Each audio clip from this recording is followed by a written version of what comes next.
C is for crisis. Yeah, they're not fun at all. Now, sickle cell crises are pain episodes that people with sickle cell disease can experience.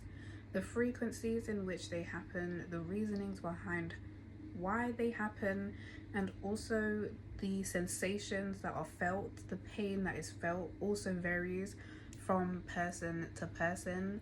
So part of this is going to be a bit of personal experience, and part of this video is also going to be factual information about sickle cell crises.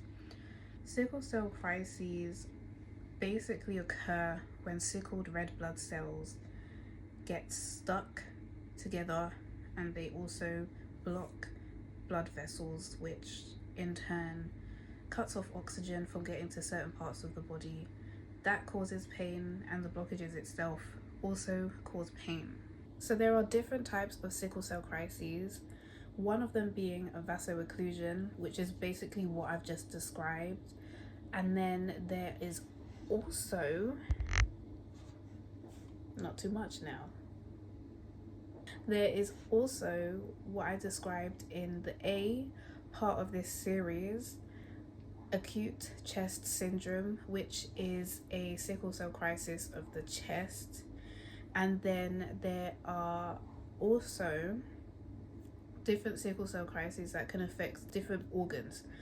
So there is splenic sequestration, which is basically when sickled red blood cells get stuck in the spleen and can enlarge the spleen. And this in turn, if it's not treated promptly, will cause partial or complete dysfunction of the spleen. And also it's more common that children get splenic sequestration, but adults can get it as well.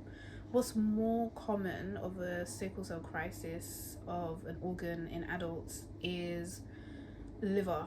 So I believe the same sort of thing can happen with the liver.